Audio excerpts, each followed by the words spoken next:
Tamils of Sri Lanka were relatively better off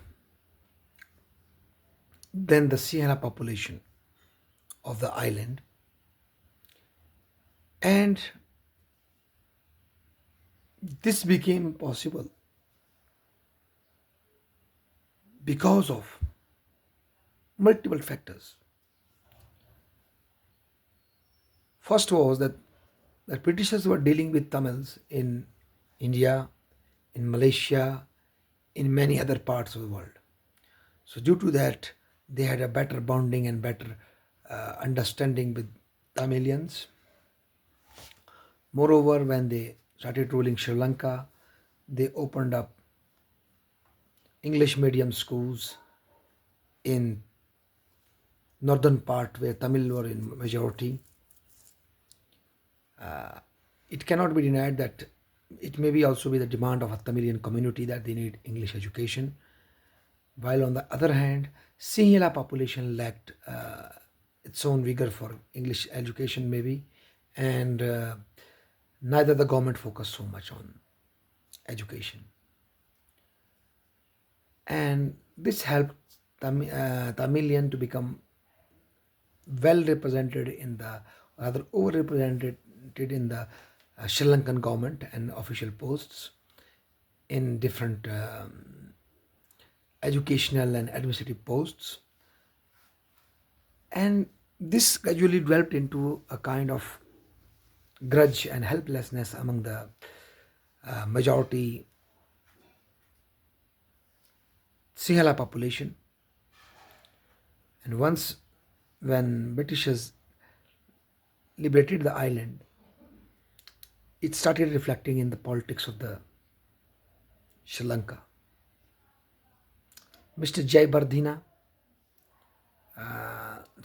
initially Mr. Bandar Naike, who was a Christian by faith, but he became hardline Sinhala leader for gaining much more traction, passed Sinhala Only Act, by which in 1956 Sinhala language was made the sole national language of Sri Lanka, while Tamil was relegated. This certainly shifted the balance in favor of Sinhala community and made it much more harder for Tamilians to qualify to the government services and other facilities. And this also led to anti-Tamilian riots in Sri Lanka, and it started alienating Sri Lankan Tamils from the Sri Lankan nation building process. And then 1971, her widow, Shri Mavo Bhandar Naike, implemented the standardization policy in Sri Lanka, by which marks of Tamilian students were reduced substantially to enable other students to qualify to the universities. And this kind of reservation became direct threat to the chances of Sri Lankan Tamilians to qualify to higher education and having a chance to serve in the government sector. This also led to further alienation of the Tamilian youth and society, and gradually then we start witnessing formation of militant organizations like LTT and many others. And in such an organization, one leader crops up. His name was Velupalli Prabhakaran, and there was many other leaders too. And gradually, this movement crystallized into a separatist Tamil Ilam movement. Initially, Sri Lankan government was not budging to give any share to them in the power, but then in the Cold War, India intervened and indirectly helped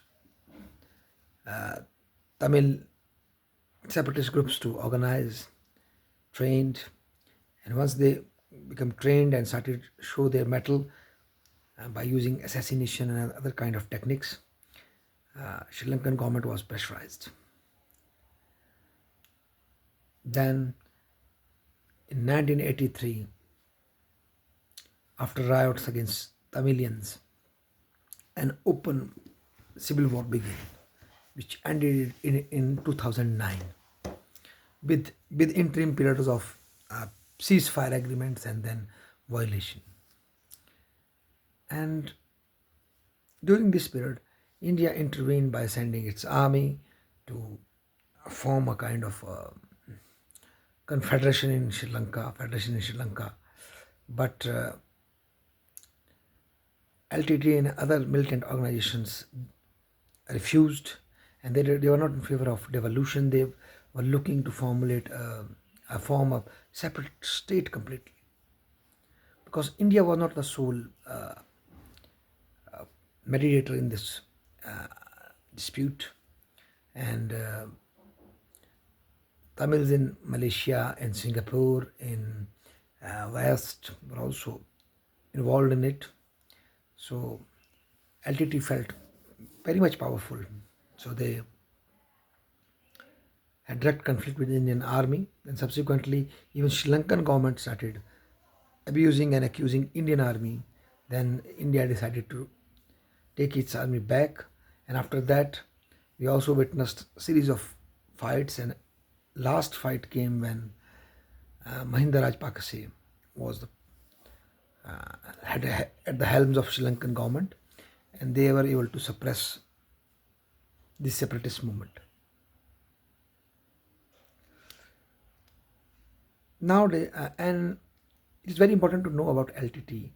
LTT was a, yes, Tamilian organization, but it has its ideological root in left-wing politics, left-wing separatism, and it's pretty obvious if you see to the north.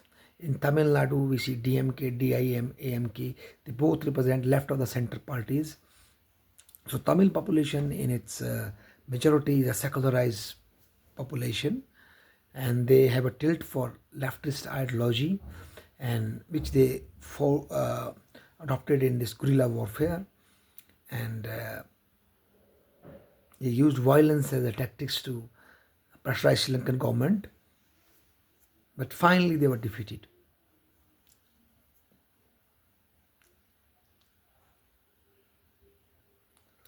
And there is a now new post-colonial understanding of this conflict, and many scholars say that it was British handling of island nation, in which they favored northern Tamilians over southern Sinhalas, and this sown the seeds of future conflict, of which I am not in disagreement, but still we have to accept that Sri Lanka as a nation has failed